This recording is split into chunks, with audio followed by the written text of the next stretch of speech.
Diz assim a palavra do Senhor, conforme registrada no Evangelho de Marcos, capítulo 10, a partir do versículo 13. Alguns traziam crianças a Jesus para que ele tocasse nelas, mas os discípulos os repreendiam. Quando Jesus viu isso, ficou indignado e lhes disse: deixem vir a mim as crianças, não as impeçam, pois o reino de Deus pertence aos que são semelhantes a elas. Digo-lhes a verdade, quem não receber o reino de Deus como uma criança, nunca entrará nele. Em seguida tomou as crianças nos braços, impôs-lhes as mãos e as abençoou. Quando Jesus ia saindo, um homem correu em sua direção e se pôs de joelhos diante dele e lhe perguntou: bom mestre, que farei para herdar a vida eterna? Respondeu-lhe Jesus: por que você me chama bom? Ninguém é bom, a não ser um, que é Deus. Você conhece os mandamentos?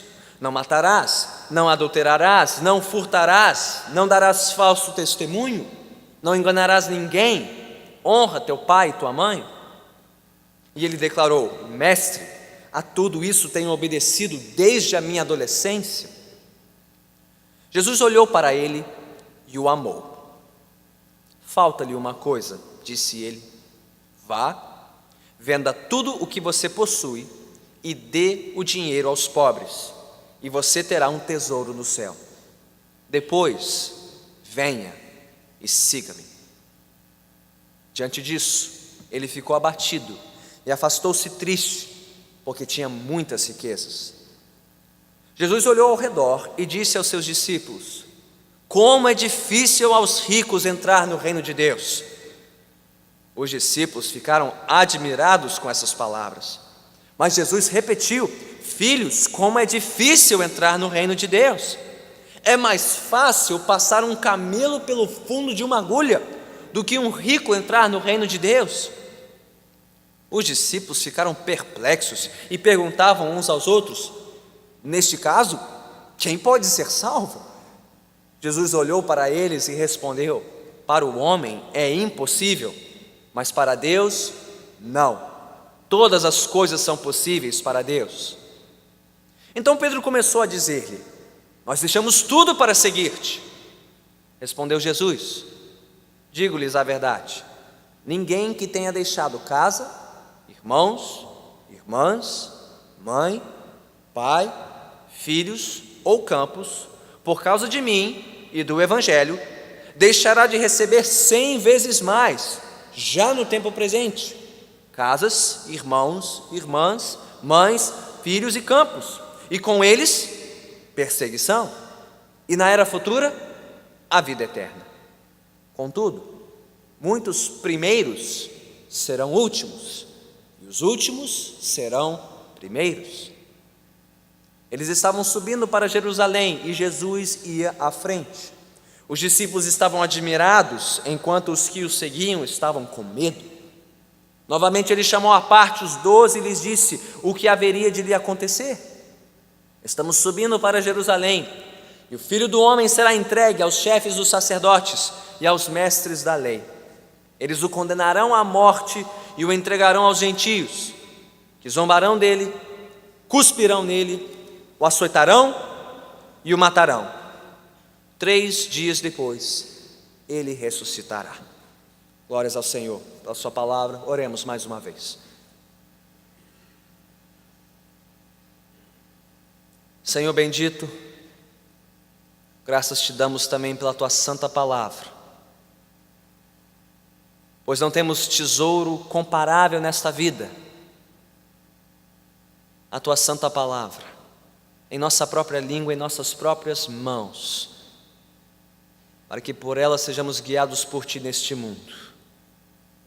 Ajude-nos agora, Senhor, a nos empenharmos para compreendermos estas palavras que acabamos de ouvir, que possamos compreendê-las com auxílio da tua graça, e mais ainda, Senhor, não só ouvi-las, mas praticá-las com arrependimento, com fé e com obediência em nossos corações. Renova, Senhor, as nossas mentes. Toma cativo, Senhor, todo o pensamento e anseio do nosso coração também, para que em tudo sejamos conformados à Tua boa, agradável e perfeita vontade. Nós assim te pedimos em nome de Cristo Jesus. Amém. Podemos sentar.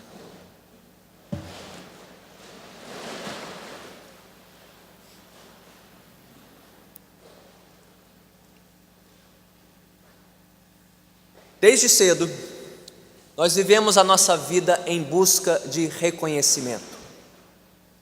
Quando ainda pequenas crianças, nós buscamos esse reconhecimento primeiro de quem? Dos nossos pais, dos nossos familiares. Vemos isso nas pequenas atitudes, nos pequenos gestos de uma criança, que a todo instante quer ser visto pelo seu pai. Papai, mamãe, olha o que eu estou fazendo, olha o que eu consigo fazer.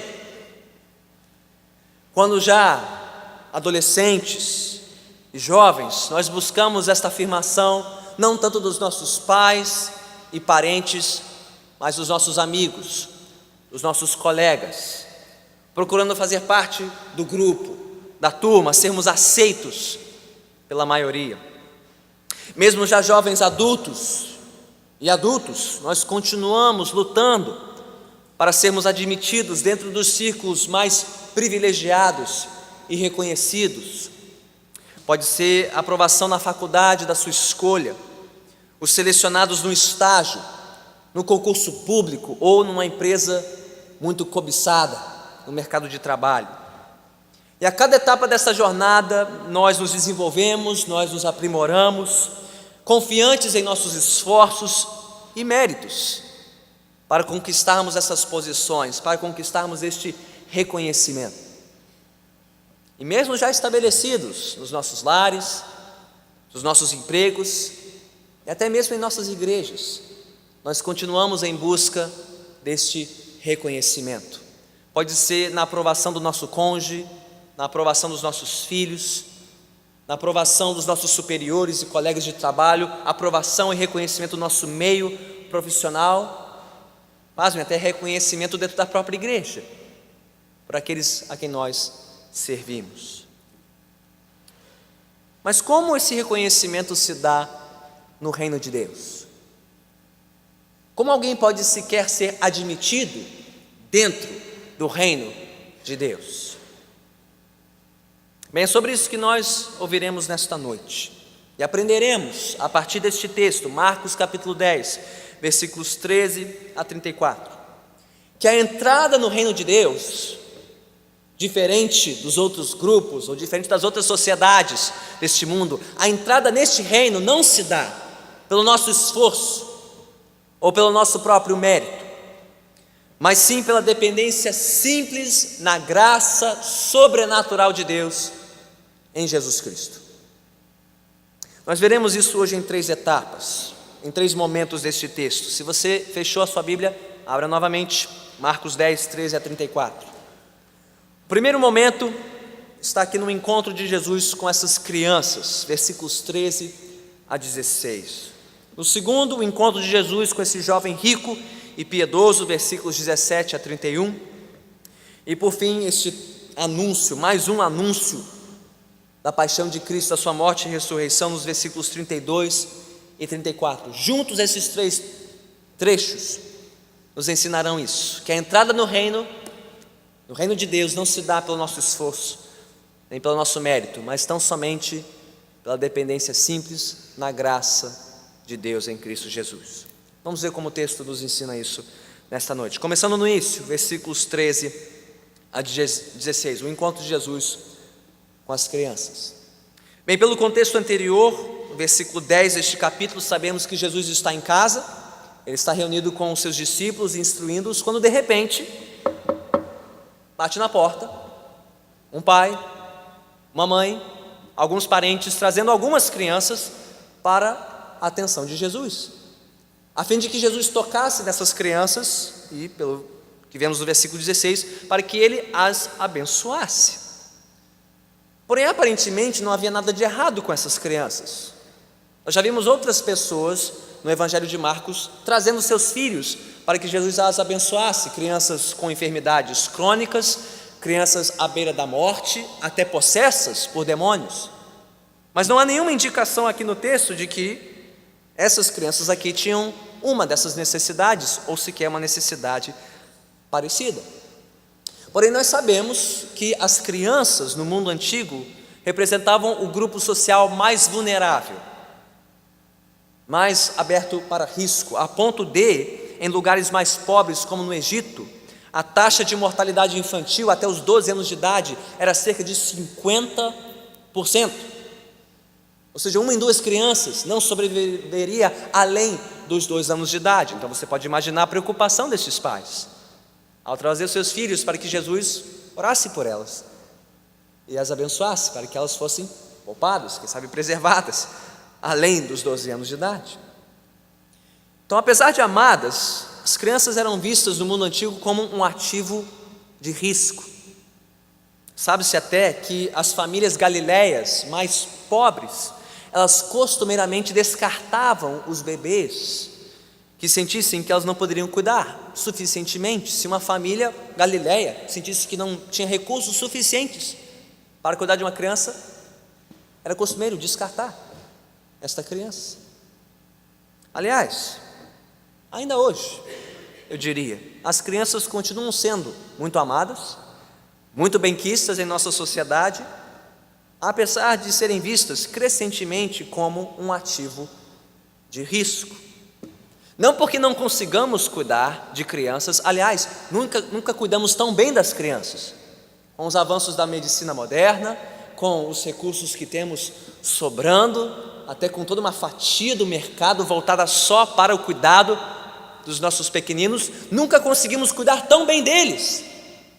E ao mesmo tempo, nunca vimos uma sociedade que quis cuidar tão pouco das suas crianças, que enxerga as crianças como criaturas dependentes, criaturas exigentes, criaturas que sugam nosso dinheiro, nosso tempo, nossa saúde, o que muitos hoje em dia não querem compartilhar, simplesmente não querem dar para os seus filhos, razão pela qual estamos tendo cada vez menos filhos na nossa sociedade.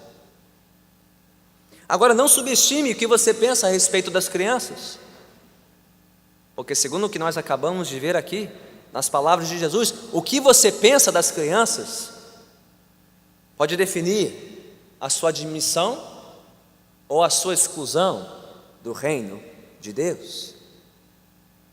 Como os discípulos trataram as crianças aqui? O texto nos mostra. Os discípulos, já vimos a conduta deles no capítulo 9, muito mais preocupados com quem seria o maior, o mais forte no reino de Deus, e obviamente não tendo entendido a lição anterior que Jesus ensinou, ele tinha dito a esses discípulos, no final do capítulo 9, quem recebe uma dessas crianças em meu nome, recebe a mim, e quem recebe a mim, recebe o Pai. Bem, pelo visto, eles não tinham entendido a lição, a julgar pela maneira como repreenderam os pais dessas crianças. E como Jesus reagiu à indignação dos discípulos, ele também se indignou e os repreendeu, dizendo, versículo 14: deixem vir a mim as crianças, não as impeçam, pois o reino de Deus pertence aos que são semelhantes a elas. Digo-lhes a verdade, quem não receber o reino de Deus como uma criança, nunca entrará nele. Qual a importância das crianças aqui nesta cena, neste embate de Jesus com os discípulos? Bem, Jesus viu uma qualidade nessas crianças que ele julgou importantíssima no reino de Deus. Que qualidade é essa? Bem, não é a qualidade da inocência, pois ela não existe nas crianças. Quantos são pais e mães aqui? E quantos sabem que as nossas crianças são tudo menos inocentes?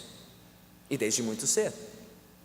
Não, Jesus não estava enaltecendo aqui a inocência da criança, que é um conceito bem comum na nossa sociedade, a inocência do sorriso, do brilho nos olhos de uma criança. Não existe, meus irmãos, não existe tal inocência, porque se existisse, Jesus teria dito que o reino pertencia àquelas crianças, e não aos que são semelhantes a elas.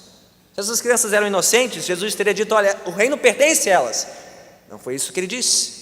Ele diz que o reino pertence aos que são semelhantes a essas crianças. Então, se não foi a qualidade da inocência, qual foi a qualidade que Jesus enxergou nelas? Não a inocência, mas a dependência. E quantos dos que são pais e mães aqui sabem que filhos são, dentre todas as coisas, dependentes? Mais alguém? Extremamente dependentes de tempo, de atenção, de carinho, de correção, de instrução, de amor, de trabalho, de suor, de lágrimas. Sim, elas são dependentes. E disse Jesus que todos que quiserem entrar no reino, receber o reino, devem ser semelhantes às crianças, igualmente dependentes do Pai Celestial. Então, neste momento oportuno, Jesus mostrou novamente aos seus discípulos como a escala de valores do reino de Deus é diferente da escala de valores deste mundo, inclusive do mundo dos discípulos do primeiro século. Você talvez se lembre ou deve saber que os judeus, os próprios discípulos, entendiam que o reino de Deus, o reino prometido de Deus, o reino vindouro do Senhor, ele pertenceria a quem? Aos fortes, aqueles que estivessem dispostos a estabelecer este reino com base na força, até mesmo a força militar, ou pela força moral e espiritual, que o reino seria herdado pelos valorosos, pelos corajosos, pelos íntegros, pelos fiéis. Então, de uma forma ou de outra, na cabeça dos discípulos, o reino pertenceria àqueles que o merecessem, que fizessem por onde para pertencer a este reino. Mas em uma única frase, Jesus reverteu completamente essa ideia. O que ele disse? Quem não receber o reino de Deus como uma criança, nunca entrará nele. Primeiro, Jesus mostrou que o reino, ele não pode ser merecido ou estabelecido pela nossa força, pelo nosso mérito. Qual foi o verbo que Jesus usou aqui? Quem não receber. O reino não pode ser conquistado, ele só pode ser recebido, porque ele é um reino ofertado a nós, por meio do seu Filho Jesus Cristo, a quem Deus enviou para nos trazer este reino, para nos fazer parte deste reino. Então ninguém pode merecer ou fazer por onde para entrar neste reino, só pode receber este reino vindo do Senhor. E segundo, disse Jesus, o reino só poderia ser recebido por aqueles semelhantes àquelas crianças, ou seja, os carentes, os insuficientes, os dependentes, não os suficientes, não os independentes, até porque quem se julga suficiente, quem se julga independente, quem se julga merecedor de um lugar no reino de Deus, ainda não entendeu quem Deus é, porque só Ele é todo suficiente, todo poderoso, todo capaz para trazer este reino à terra. Então o contraste com a nossa cultura não poderia ser maior, não só com a cultura dos discípulos, com a nossa própria cultura. Como é que nós costumamos avaliar o valor de alguém na nossa sociedade? Como é que nós medimos coisas como crescimento e amadurecimento?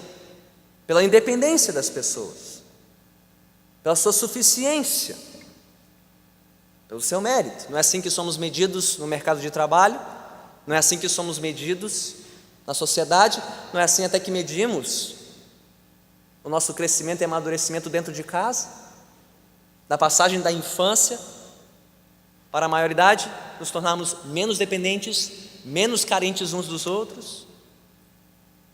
Mas na vida espiritual não é assim, no reino de Deus não é assim. A nossa maturidade e nosso crescimento não se medem pelo quanto somos independentes, mas pelo quanto somos dependentes. Não pelo quanto somos suficientes, mas insuficientes. Não pelo quanto nos sentimos fortes, mas pelo quanto nos enxergamos fracos e carentes da graça de Deus. Jesus está ensinando aqui que não só a nossa maturidade espiritual, mas até mesmo a nossa entrada neste reino espiritual só se dá por meio desta constatação da nossa dependência absoluta da graça de Deus. Então eu pergunto, é assim que nós enxergamos a admissão no reino de Deus? É assim que você entende que alguém pode ser recebido no reino de Deus? Ou você acha que há algo que nós possamos fazer para entrar neste reino? E se há algo que nós possamos fazer para merecer um lugar neste reino, pergunta: quanto você precisa fazer para merecer um lugar no reino de Deus?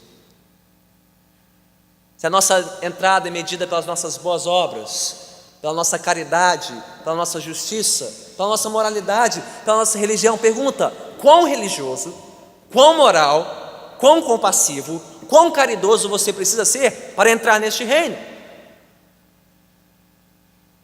Bem, deixe que a próxima cena lhe diga quão bom você precisa ser para entrar neste reino. Vamos seguir para o encontro de Jesus com o jovem rico, a partir do versículo 17. Jesus está saindo aqui da casa onde ele estava com seus discípulos, onde ele recebeu e abençoou aquelas crianças, quando de repente alguém apareceu na cena. Alguém, diga-se de passagem, o extremo oposto das crianças.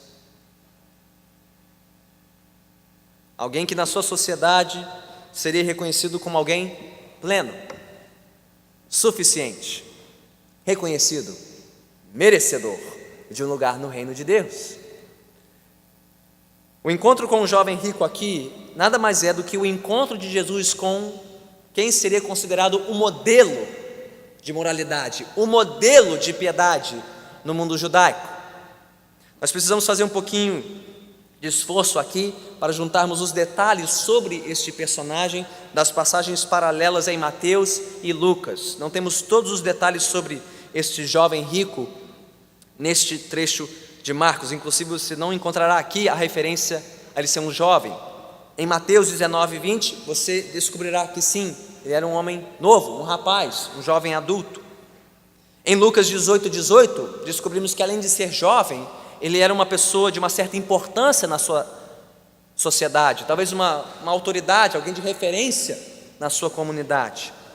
E com base aqui nos detalhes de Marcos 10, sabemos que além de ser jovem e de uma certa importância social, ele era rico, aparentemente bem rico, diz o versículo 22, dono de muitas riquezas, além de ser piedoso, um homem que, segundo as suas palavras no versículo 20, desde a adolescência guardava os mandamentos de Deus. Então, aos olhos de um judeu no primeiro século, tudo conspirava a favor deste homem. Aliás, a riqueza dele e a sua importância dentro da comunidade provavelmente serviam como uma espécie de credencial ou autenticação da sua espiritualidade, da sua piedade. Pensava o judeu do primeiro século: esse homem não seria rico e tão importante se ele não fosse um homem espiritual, um homem piedoso, um homem temente a Deus. Pois bem, este personagem também não deixa de ser um modelo do que muitos hoje em dia gostariam de ser. Quem não gostaria de ser jovem, rico, importante, de quebra, uma pessoa moral, de bem, e melhor, ser tudo isso ao mesmo tempo: jovem, rico, importante e do bem. Quem não gostaria disso? Quem não gostaria desta vida? De ser alguém detentor de uma vida assim, plena, realizada. Porém, se juventude, status, riqueza e moralidade ou religiosidade formam o pacote completo de uma vida plena, pergunta: o que esse rapaz está fazendo aqui, de joelhos, como uma criancinha aos pés de Jesus, perguntando: o que mais eu preciso fazer para herdar a vida eterna? Aliás, Por que as pessoas ainda hoje em nossa sociedade, que reúnem uma ou todas essas qualidades, juventude, status, riqueza e uma certa reputação por serem pessoas boas, por que mesmo essas pessoas se sentem vazias, insatisfeitas, incompletas?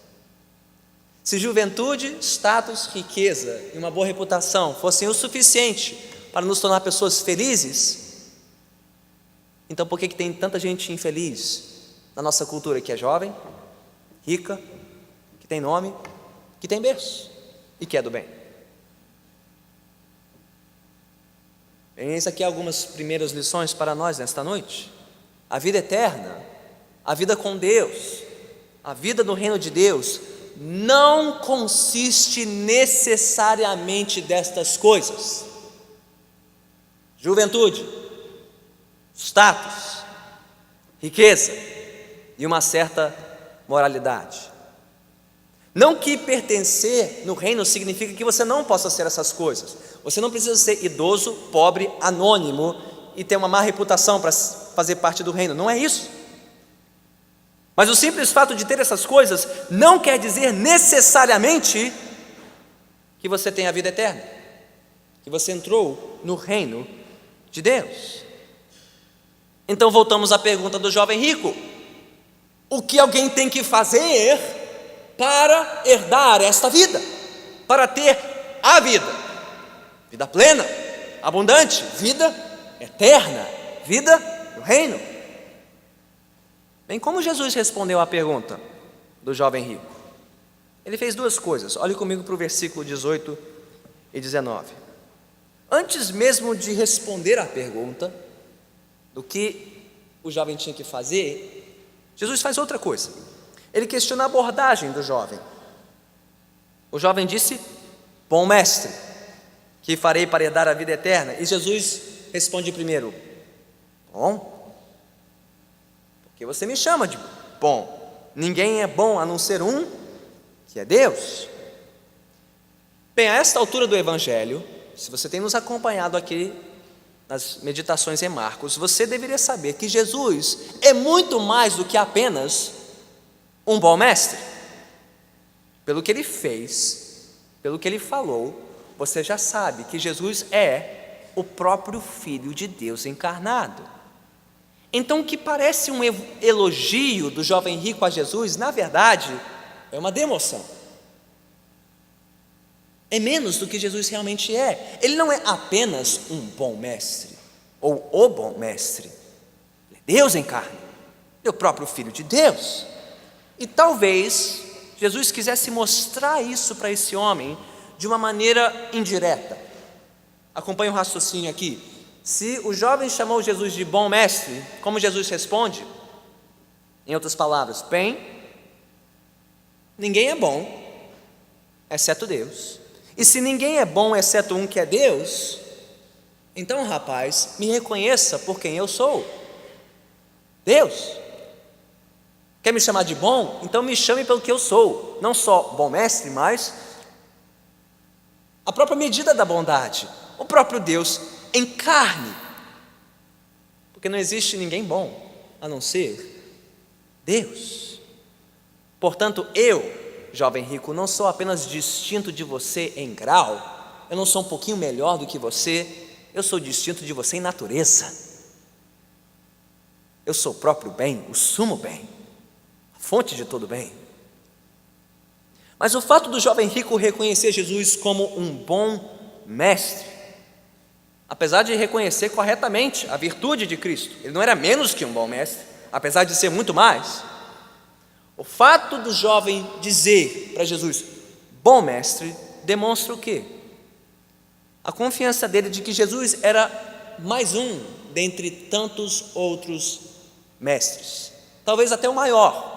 Afinal de contas, o jovem rico procurou esse mestre, Jesus, para fazer a pergunta e não outro. Mas mesmo assim, alguém cuja bondade e cuja virtude ele, o jovem, poderia alcançar pelo seu próprio esforço, pelo seu próprio mérito. Daí a pergunta, bom mestre, o que eu preciso fazer para herdar a vida eterna? Então, após contestar o título bom mestre, Jesus então contesta a pergunta: o que eu preciso fazer para herdar a vida eterna? Versículo 19. O que Jesus faz? Jesus põe à prova a confiança deste rapaz na sua própria vontade, na sua própria bondade e na sua própria virtude. O que ele faz? Ele levanta o padrão dos 10 mandamentos, aliás, 5 dos 10, e somente os mandamentos concernentes ao relacionamento com o próximo. Jesus nem chega nos mandamentos concernentes a Deus, só concernentes ao próximo, os mais visíveis, os mais práticos aqui, para testar quão legítima era a confiança desse homem na sua própria piedade. Então ele diz: você conhece os mandamentos: não matarás, não adulterarás, não furtarás, não darás falso testemunho, não enganarás ninguém, honra teu pai e tua mãe. E como responde o jovem? Sim, mestre, tenho guardado tudo isso desde a minha adolescência. E Jesus não contesta a afirmação do jovem. Jesus dá o benefício da dúvida. Muito bem, se você diz que tem feito isso, se a sua riqueza, se o seu status realmente são fruto da sua piedade e da sua integridade, muito bem. Mas Jesus não parou aí. Versículo 21. Jesus então fez o que só ele poderia ter feito, porque nós só enxergamos a aparência. Deus conhece o coração. Então Jesus pôs à prova o coração deste homem. O que ele fez? Ele disse, Jesus olhou para ele e o amou. Falta-lhe uma coisa, disse ele: vá, venda tudo o que você possui e dê o dinheiro aos pobres, e você terá um tesouro no céu. Depois venha e siga-me.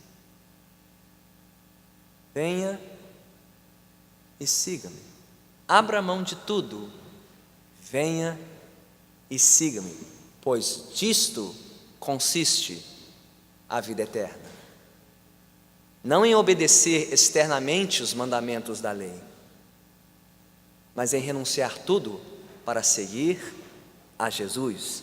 Esta é a vida eterna.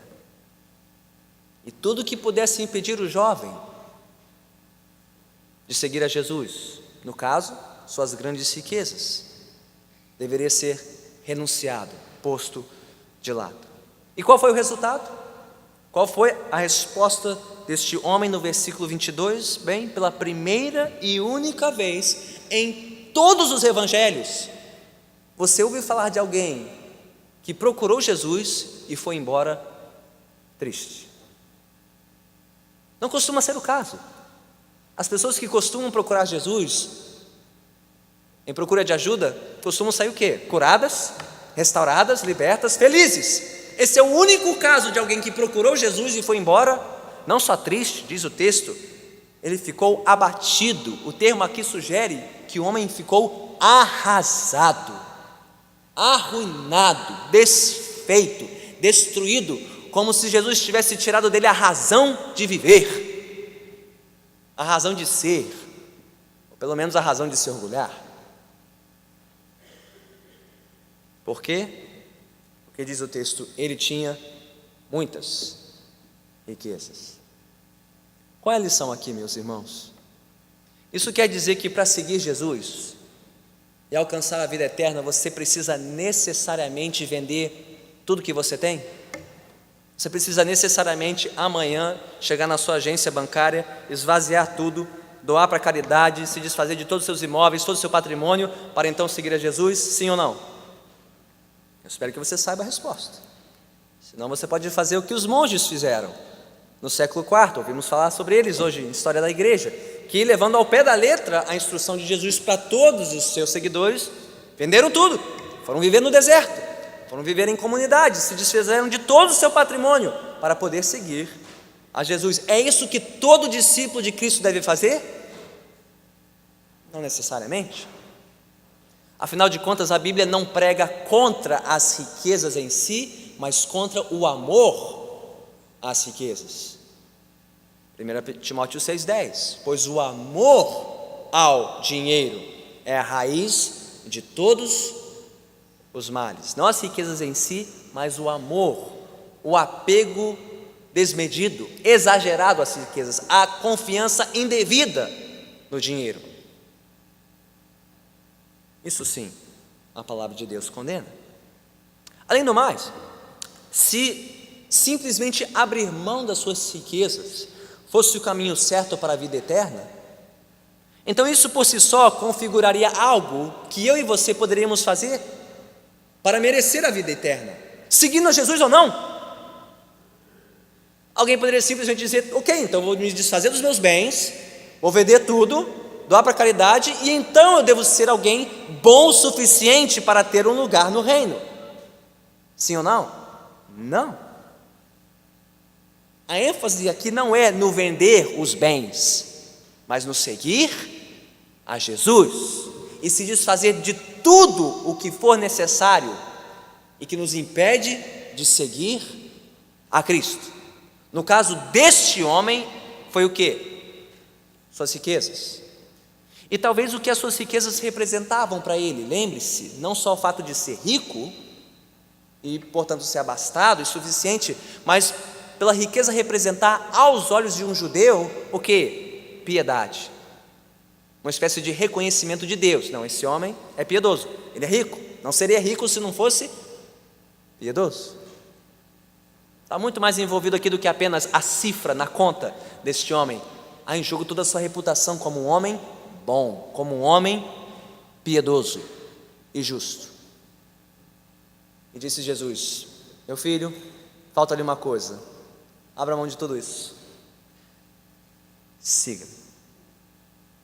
Mas os evangelhos nos mostram que não são apenas as riquezas que podem nos impedir de seguir a Cristo.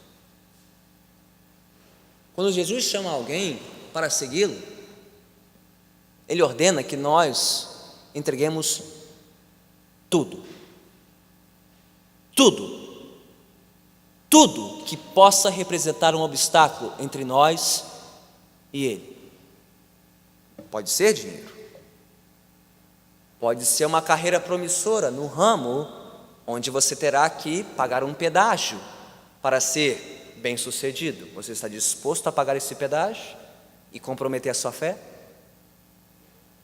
Pode ser o seu reconhecimento profissional, pode ser o seu reconhecimento entre amigos e parentes, pode ser o tanto do seu conhecimento acadêmico, pode ser uma série de coisas. Então não só as riquezas, mas qualquer coisa que se coloque entre você e Cristo, Ele ordena que você deixe de lado para segui-lo, pois disso consiste a vida eterna. E por mais doloroso que possa parecer ouvir isso, e por mais doloroso que possa ser dizer isso para as pessoas, note que Jesus disse o que disse para o homem rico porque Ele o amou. Versículo 21. Jesus olhou para este homem e o amou. O que quer dizer que dizer as verdades duras do Evangelho, pregar o Evangelho de renúncia deste mundo, por mais duro que seja dizer e por mais duro que seja ouvir, constitui um ato de amor. E quando não pregamos este Evangelho, na verdade não estamos mais amando os outros, estamos amando mais a nós mesmos, nosso conforto, nossa reputação, do que propriamente o destino eterno destas almas cativas deste mundo.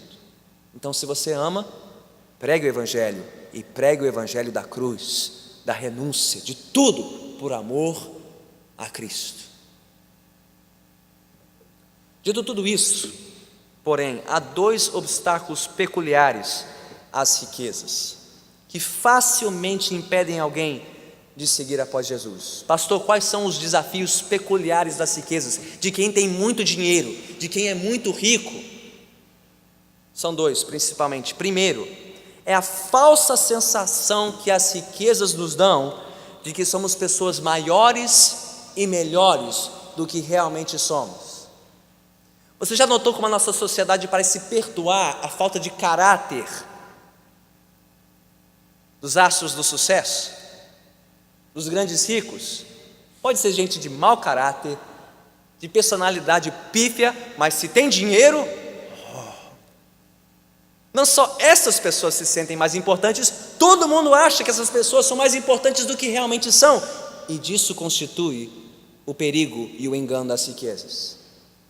O dinheiro e o muito dinheiro nos dá a falsa sensação de que somos maiores e melhores do que realmente somos. E gente, dinheiro é só dinheiro. Ele vai e vem, mas é só dinheiro. Segundo,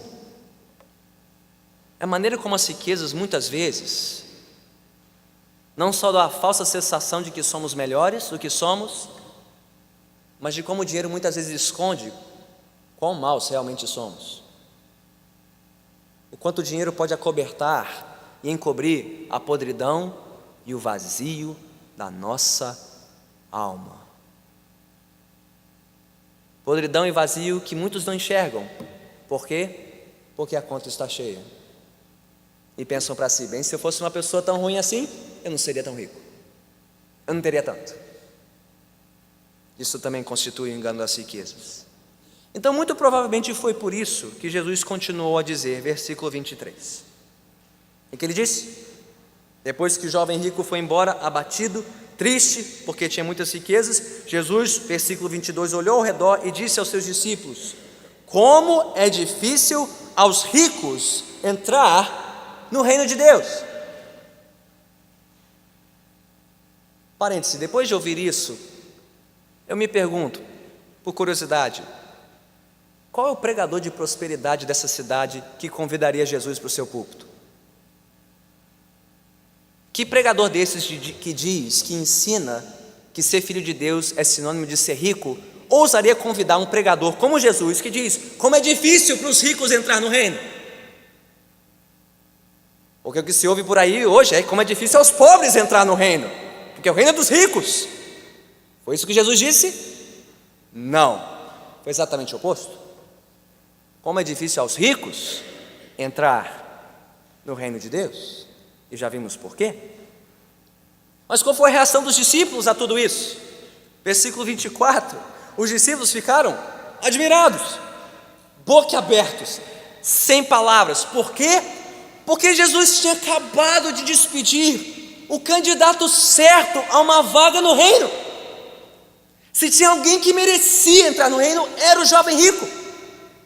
Se tinha uma candidatura inquestionada pelos judeus, era esse homem. Se alguém entra no reino, é ele. Ele é jovem, ele é rico, ele é piedoso. E Jesus mandou embora o rapaz triste e abatido.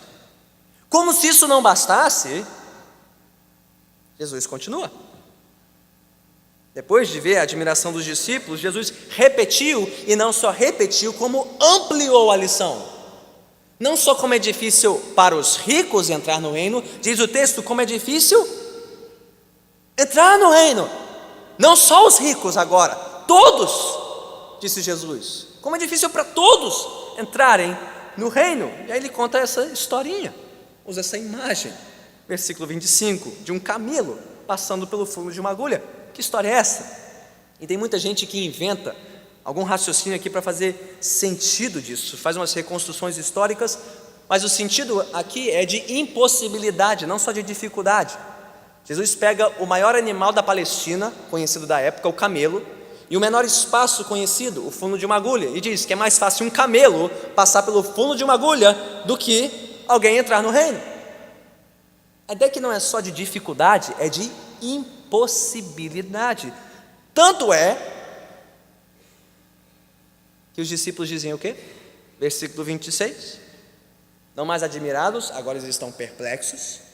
Eles perguntam, neste caso, quem sobra? Quem passa? Quem passa no teste de Deus? Quem pode ser salvo? Quem pode ser admitido no reino? E Jesus, como que para martelar, sedimentar esta lição, sem adoçar a pílula, sem aliviar a dose, ele diz no versículo 27, é isso mesmo. Talvez olhando para os discípulos e até pensando neles. Para os homens, inclusive para vocês, inclusive no que diz respeito à salvação de vocês, discípulos, impossível.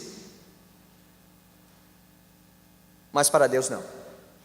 Todas as coisas são possíveis para Deus. Mas por que é impossível para o homem ser salvo? Ou herdar a vida eterna, ou entrar no reino? São expressões diferentes usadas no texto que significam a mesma coisa: ser salvo, herdar a vida eterna, entrar no reino. Tudo se referindo à mesma coisa. Por que é impossível e não só difícil? O texto nos diz: porque não há nada que o ser humano possa fazer para entrar no reino. Não há nada que o ser humano possa fazer para merecer o reino. Jesus já mostrou isso no encontro com as crianças. Você só pode receber e não merecer o reino. E quem não recebe o reino como uma criança nunca entrará nele. E segundo, porque não fosse pela graça sobrenatural de Deus, nenhum de nós estaria disposto a abrir mão de tudo para receber este reino. Não mais do que esse jovem rico, que foi embora triste e abatido. Bem, como os discípulos reagiram a tudo isso? Versículo 28. Eles ficaram nervosos. Eles ficaram extremamente nervosos. Você consegue perceber o nervosismo da resposta de Pedro? Peraí, não tem nada que nós possamos fazer? Nem o que nós já fizemos, Jesus? Será que o que nós fizemos até agora foi suficiente?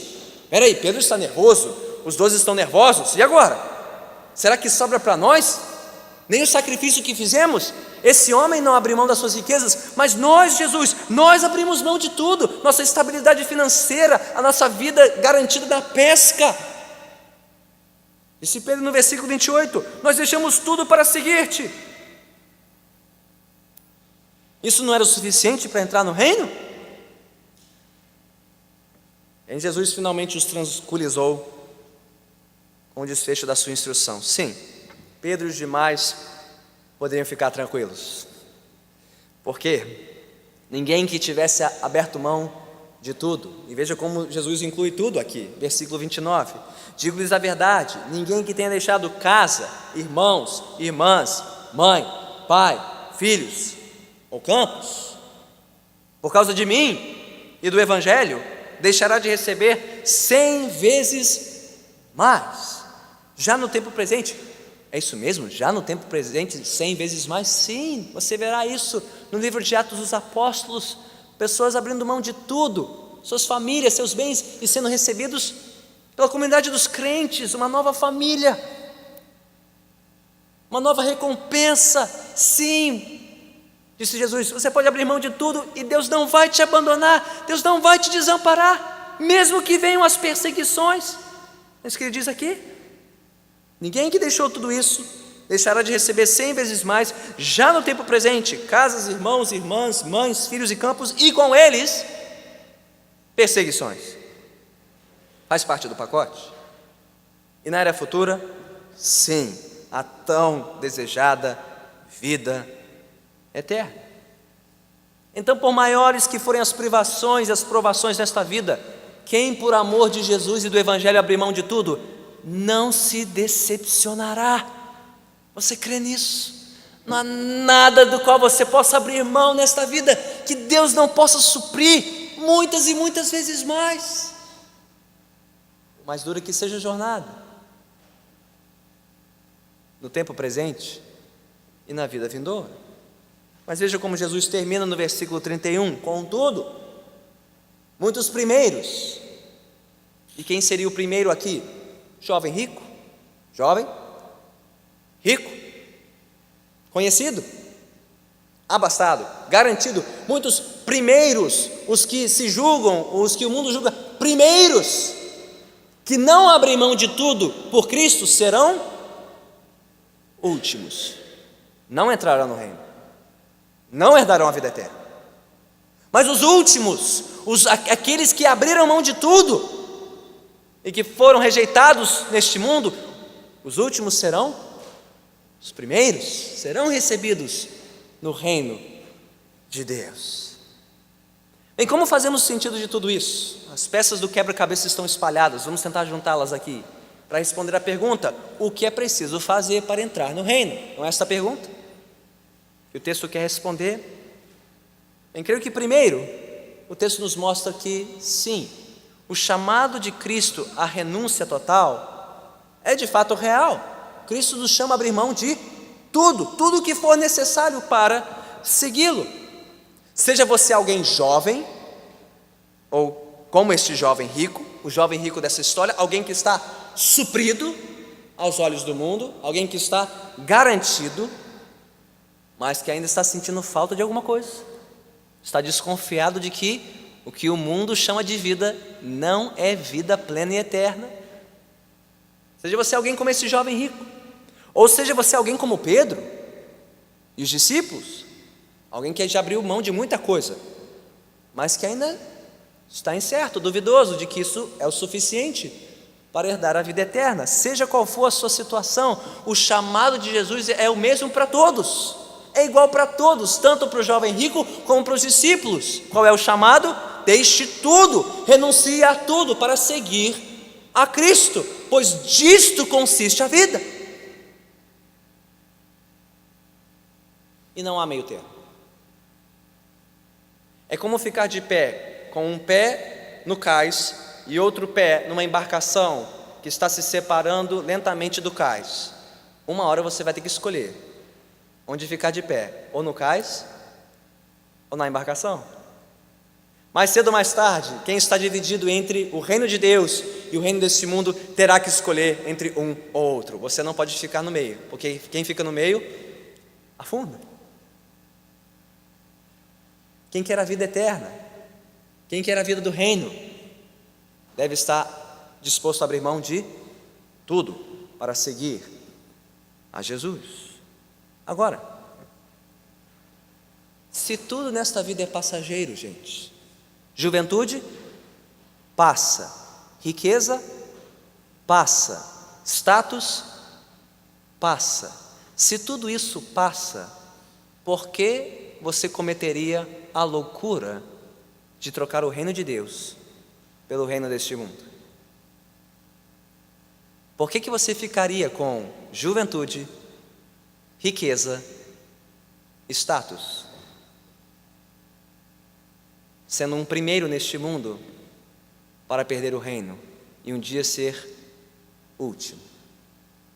Ou pense assim: imagine que você tem uma grande soma de dinheiro, uma determinada moeda, que você descobre está prestes a se desvalorizar. Pode ser o dólar, pode ser o ien, pode ser o que for, mas você ouve falar que esta moeda, onde você tem toda a sua riqueza, todo o seu patrimônio está prestes a desvalorizar, e que tem uma nova moeda, talvez uma moeda eletrônica, não sei, que vai varrer o mercado. Se você é esperto, e se você tem certeza disso, o que você faz? Quanto antes você converte toda a sua riqueza numa moeda cujo valor é passageiro, para investir no quê?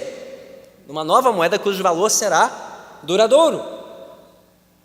Então, se você já sabe pela palavra de Deus que o reino deste mundo passará, que juventude passa, dinheiro passa, status passa, e que tudo isso um dia passará e só sobrará o reino de Deus, por que você não faz logo isso? Abre mão de tudo para seguir Jesus.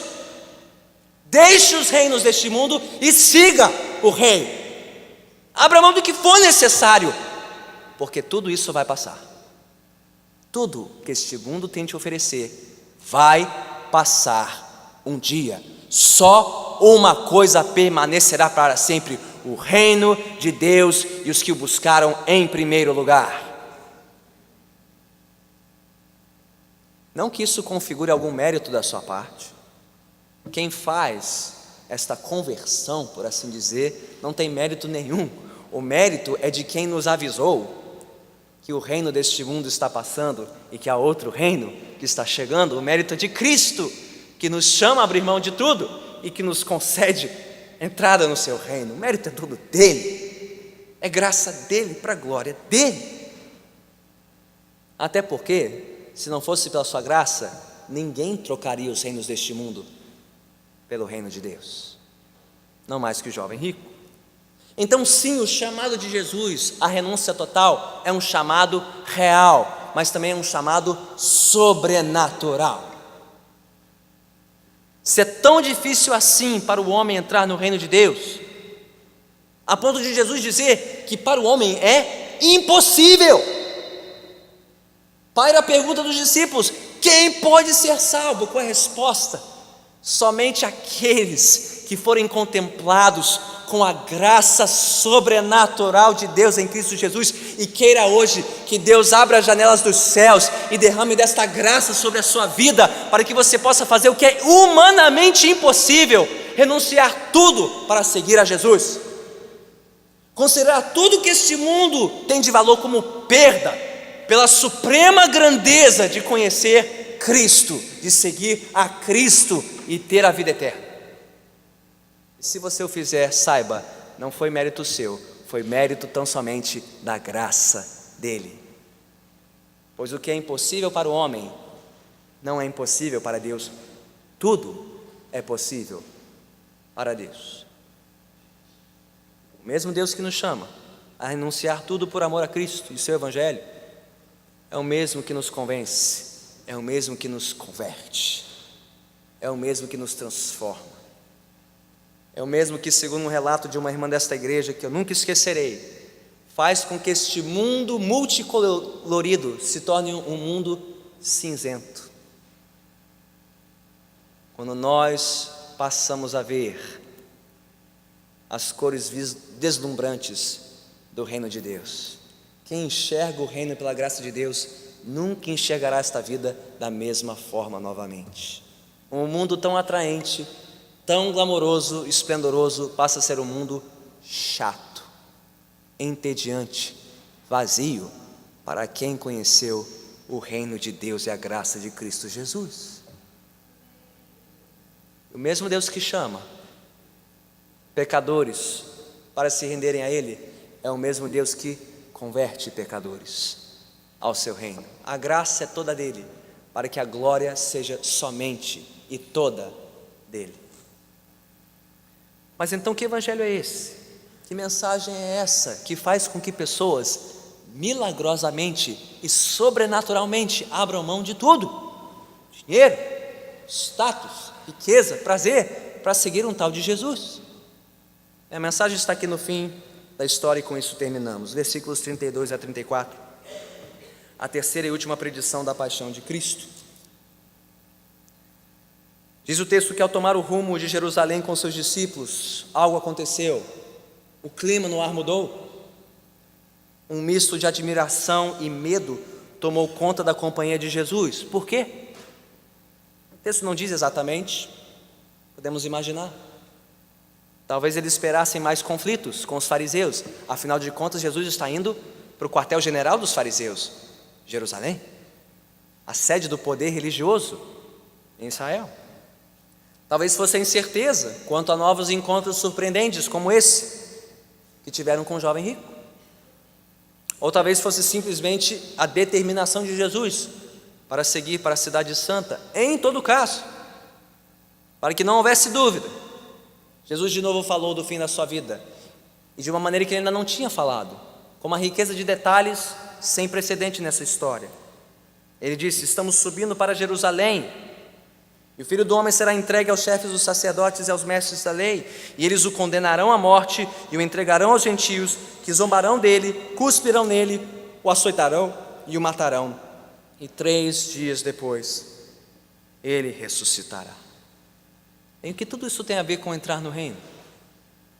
O que esta predição de Jesus sobre a sua morte e ressurreição tem a ver com a entrada no reino? Bem, a resposta é essa. Você nunca poderia ter entrado no reino se Cristo não tivesse aberto a porta do reino para você. E se Ele não tivesse ido para uma cruz, morrer pelos seus pecados, você poderia bater na porta, você poderia mostrar a sua conta bancária, os seus feitos de caridade, tudo que você tem à sua disposição, e mesmo assim você nunca entraria no reino. Porque o Evangelho nos diz que não há um bom, não há nenhum sequer. Não há um que mereça um lugar no reino.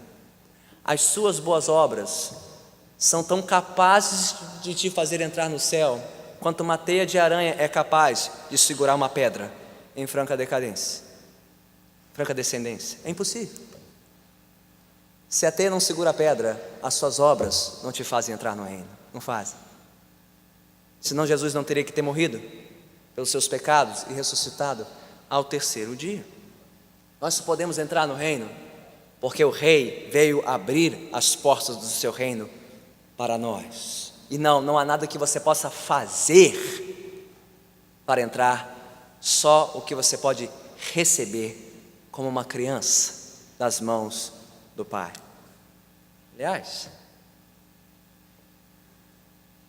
o texto nos mostra mais que se os primeiros serão os últimos e os últimos serão os primeiros, Cristo foi o primeiro que se fez último, o maior que se fez menor, o dono de toda a glória que abriu mão do seu lugar de glória para que você pudesse entrar no seu reino de glória.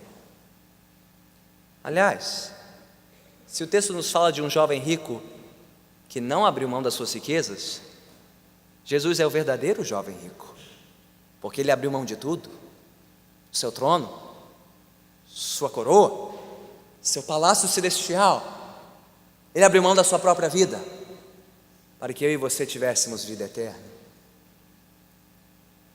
E se alguém só pode receber o reino se for semelhante a uma criança, o que Jesus foi fazer na cruz, senão entregar a sua vida nas mãos do seu Pai, como uma criança que se entrega aos cuidados do Pai. E após ter morrido, ele ressuscitou, recebendo de volta do Pai o reino de glória e majestade. Nós só podemos entrar no reino por causa de tudo isso que Jesus já fez. Então não há nada que você possa fazer a mais. Cristo já fez tudo. Tudo. Ou você confia nisso e descansa nisso e recebe o reino como uma criança, ou você continua confiando em si mesmo, tentando fazer alguma coisa com as suas próprias mãos para entrar no reino, para nunca entrar. Qual será a sua decisão? Que a palavra de Deus diz: renda-se. Pare de tentar fazer o que Cristo já fez por você. Renda-se. Abra mão de tudo. Siga Jesus, pois disto consiste a vida eterna. Vamos orar.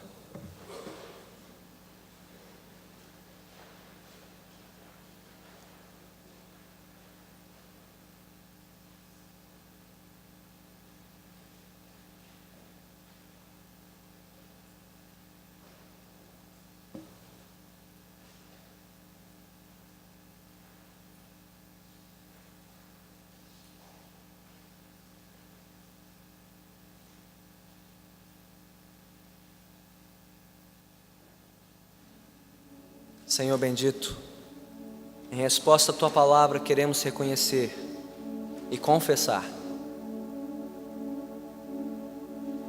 que não há um só de nós que seja bom, não há um sequer, não que não sejamos capazes de fazer algumas coisas boas, mas nenhum aqui de fato é bom, ou sequer bom o suficiente para entrar no Teu reino, para merecer a vida eterna.